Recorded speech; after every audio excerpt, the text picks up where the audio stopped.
కొటారి గ్రామ సర్పంచ్ గారు, ఆసిఫాబాద్ శాసనసభ్యులు, సహచార మంత్రివర్గ సభ్యులు, శాసనసభ్యులు, శాసన మండలి సభ్యులు, గూడానికి సంబంధించిన ఆదివాసీ బిడ్డలందరికీ మనస్ఫూర్తిగా శుభాకాంక్షలు తెలియజేస్తున్న మిమ్మల్ని అందరినీ అభినందిస్తున్నా.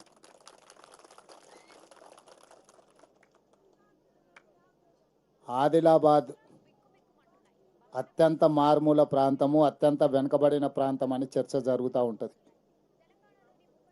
కానీ నేను కాంగ్రెస్ పార్టీ అధ్యక్షుడైన వెంబడే మొట్టమొదట కార్యక్రమాలు ఈ జిల్లాలోనే తీసుకొని ఆ రోజే నేను చెప్పిన, మా ప్రభుత్వంలో మొట్టమొదటి ప్రాధాన్యత ఆదిలాబాద్కు ఉంటుంది. ఆదిలాబాదులో ఉండే ఆదివాసీల జీవితాలలో వెలుగు నింపితే ఈ రాష్ట్రం సంపూర్ణంగా అభివృద్ధి జరిగినట్టే అని ప్రభుత్వం భావించి ఈ ప్రాంతానికి అత్యధికంగా నిధులు ఇవ్వాలని ఆలోచన చేసిన.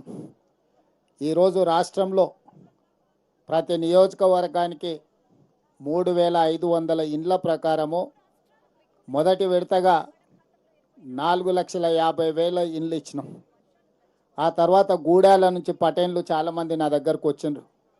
ఆదిలాబాద్ ప్రాంతం నుంచి నియోజకవర్గానికి 3,500 ఇస్తే మా గూడాలలోకి వచ్చేటప్పటికి మాకు సరిపోయినన్ని ఇండ్లు రావు, మీరు ప్రత్యేకంగా దృష్టి పెట్టురని ఈ ఆదిలాబాద్ గూడాలకు సంబంధించిన పటేన్లందరూ నా దగ్గరకు వచ్చిండ్రు. నాగోబా జాతర ఆహ్వాన పత్రిక అందించే సందర్భంలో మాకు ఇల్లులు సరిపోవు అని చెప్పి ఆ రోజు నా దృష్టికి తెచ్చిండ్రు. ఎంబడే గృహ నిర్మాణ శాఖ మంత్రి శ్రీనివాసరెడ్డి గారిని, అధికారి గౌతమ్ను, చీఫ్ సెక్రటరీ గారిని పిలిచి గూడాలలో ఉన్న ఐటీడీఏ ప్రాంతంలో గూడాలు కానీ ఆదివాసీ నివసించే ఏ ప్రాంతమైనా వాళ్ళందరికీ ఇండ్లు ఇవ్వాలన్న ఆలోచనతోనే గూడాలకే ప్రత్యేకంగా 21,000 ఇండ్లను మళ్ళీ ప్రత్యేకంగా మీకోసం మంజూరు చేసిన. రాష్ట్ర స్థాయిలో ఇచ్చిన 4.5 లక్షలు కాకుండా గూడాలలో ఉండే పేదలకు, ముఖ్యంగా ఆదివాసీ కుటుంబాలకు, వాళ్ళు జీవితంలో కట్టెకప్పు పెంకుటిల్లు చూసుకోవడమే వాళ్ళకు చాలా ఎక్కువ అనే పరిస్థితి నుంచి పక్కా ఇండ్లలో ఇందిరమ్మ ఇండ్లు ఉండాలని 21,000 ఇండ్లను మంజూరు చేసి ఇల్లు లేని వాళ్ళు ఉండనే వద్దు అని ఆ రోజు నిర్ణయం తీసుకున్నాం. మళ్ళీ ఈరోజు ఇంకొక సంకల్పం తీసుకున్నాం. ఇవాళ మీ ప్రారంభోత్సవం సందర్భంగా రాష్ట్రం మొత్తానికి సంబంధించిన ఇందిరమ్మ ఇండ్ల ప్రారంభోత్సవ కార్యక్రమం ఇక్కడి నుంచే తీసుకున్నాం. సంవత్సరం తిరిగే లోపల 1,00,000 ఇండ్లు కట్టుకున్నారు. ఇవాళ మీ కులం, మీ గూడెంలో ఈరోజు ప్రారంభించుకున్న కార్యక్రమము రాష్ట్రంలో 1,00,000 మంది పేదోళ్ళు ఇంటి యజమానులు అయినరు. ఈరోజు ఇక్కడ ప్రారంభించి రాష్ట్రం మొత్తం 1,00,000 ఇండ్లు నూతన ఇండ్ల ప్రారంభోత్సవ కార్యక్రమం ఈరోజు మీ గూడెం నుంచి మనం ఈరోజు కార్యక్రమం చేసుకున్నాం. అదేవిధంగా ఈరోజు ఈ ప్రాంతం నుంచే మళ్ళీ అదనంగా 2.5 లక్షల నూతన ఇండ్లు ఇచ్చే కార్యక్రమాన్ని కూడా మీ దగ్గర నుంచే తీసుకుంటున్నాం. ఈ సందర్భంగా నా సూచన అధికారులకు, మంత్రి గారికి, ఏ గూడెంలో కూడా గుడిసె ఉండడానికి వీలు లేదు. ఏ పేదోళ్ళైనా, ఇంతకుముందు ఆ అక్క చెప్తుంది, ఇక్కడ ఒక అక్క చెప్పింది మాకు ఒకరికి 2 ఇండ్లు రాలేదని. ఏ పేదవాళ్ళకు కూడా 100% నేను రాష్ట్ర ముఖ్యమంత్రిగా హైదరాబాద్లో ఉన్న చీఫ్ సెక్రటరీ గారికి, ఇక్కడ ఉన్న అధికారులకు ఆదేశాలు ఇస్తున్నా. అన్ని గూడాల పేదోళ్లకు ఇందిరమ్మ ఇల్లు మంజూరు చేయాలి. మొట్టమొదటి ప్రాధాన్యతనే వీళ్లకు. ఆదివాసీలకు, తండాలలో ఉన్న లంబాడీలకు, గుడిసెలలో ఉన్న వాళ్ళందరికీ రాష్ట్రంలో ఒక్క గుడిసె కూడా నాకు కనిపించదు. ఏడాది తిరిగే కల్లా మళ్ళా వచ్చే సంవత్సరం ఏదో గూడెంలోనో ఏదో ఒక తండాలనో ఇదే తారీఖు నాడు మళ్ళా ఈ గూడాలల్లో అన్ని తండాలల్లో పేదోళ్ళు ఇల్లు కట్టుకున్నారని పెద్ద ఎత్తున గృహప్రవేశాలు చేసుకొని ఒక పండుగ వాతావరణంలో పండుగ చేసుకుందాం. నేను శ్రీనివాసరెడ్డి గారికి సందర్భంగా ఆదేశాలు ఇస్తున్నా. గౌతమ్ తర్వాత ఇంకొక ప్రత్యేక అధికారిని వేయండి. ఐటీడీఏలతోని తండాలల్లో పేదోళ్ళకి ఇండ్లు లేని స్పెషల్ డ్రైవ్ పెట్టి ప్రతి ఒక్కరికి, ట్రైబల్స్కి ఎవ్వరు కూడా మాకు ఇల్లు లేదని మళ్ళీ మనకి వినిపించొద్దు. 365 రోజుల్లో అందరికీ ఇండ్లు మంజూరు అయిపోవాలి. కట్టుకోవడానికి అవసరమైన పూర్తి సహకారం ఇవ్వాలి. ఇప్పుడు వస్తూ గౌతమ్ కొన్ని ఇండ్లు చూపించాను. 2005-6లో అప్పుడు ఇందిరమ్మ ఇళ్ళల్లో వచ్చినాయని. గోడలు అన్నీ మంచిగా ఉన్నాయి కానీ కప్పు మాత్రం కవేలా ఉన్నది. అట్లున్న వాటికి కూడా ఆర్సీసీ స్లాబ్ వేసుకోవడానికి మీరు అదనంగా నిధులు ఇచ్చి ఆ పాత మంజూరైన ఇండ్లకు కూడా మంచిగా కప్పు మంచిగా వేసుకోవడానికి కూడా వాళ్ళకు కూడా ఇవ్వాలి.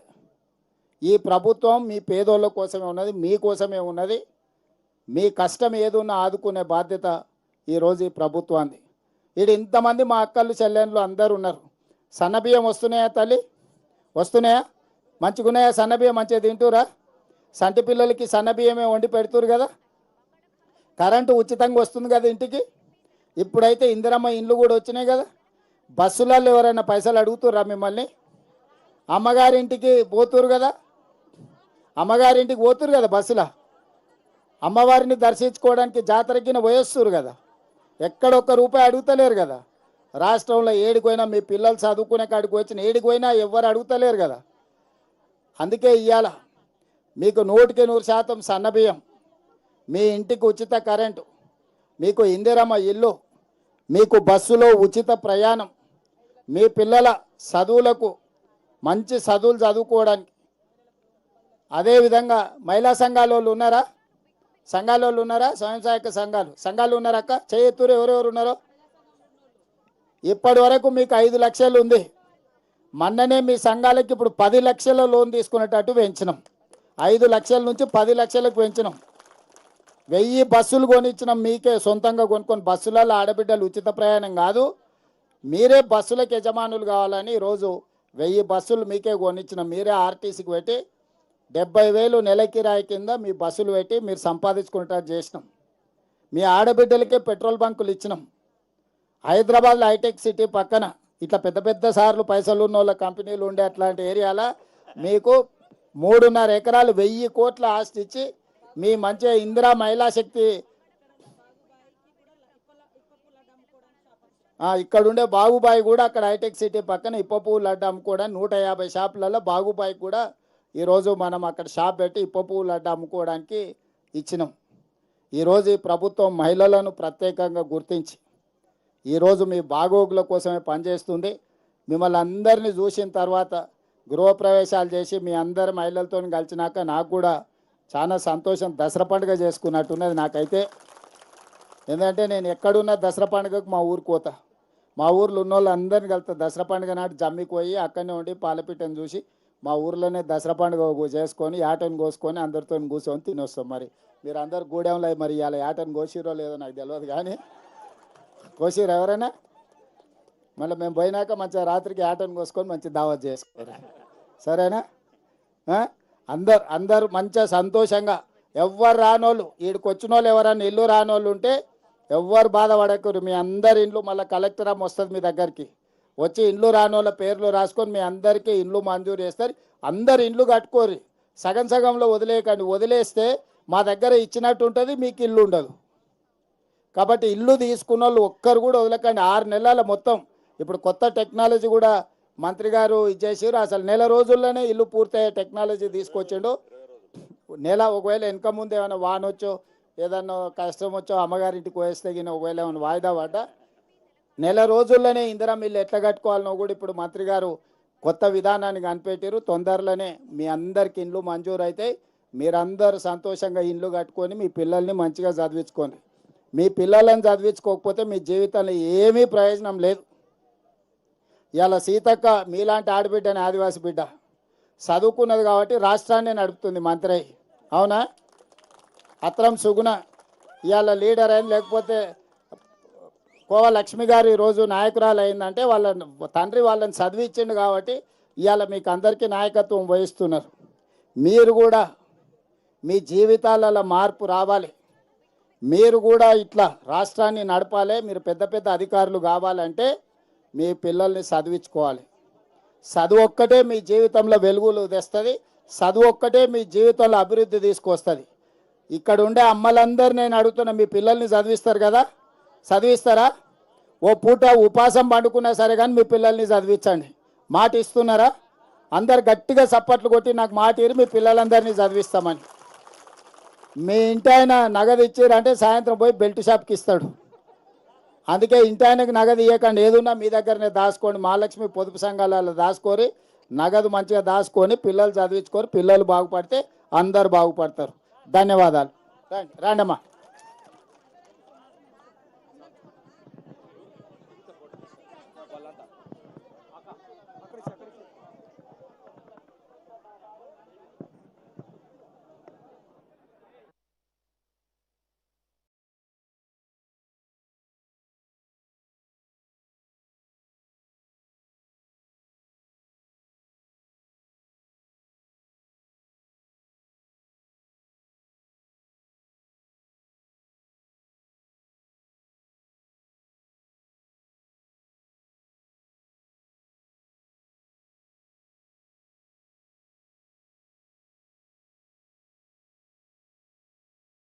తెలుగు రాష్ట్రాలు బిక్కుబిక్కుమంటున్నాయి. బంగాళాఖాతంలో ఏర్పడిన అల్పపీడన ప్రభావంతో ఏపీ, తెలంగాణలో వర్షాలు దంచి కొడుతున్నాయి.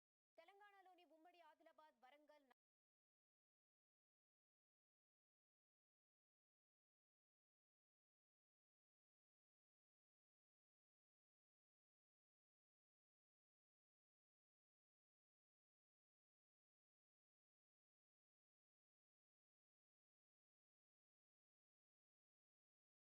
చేసినా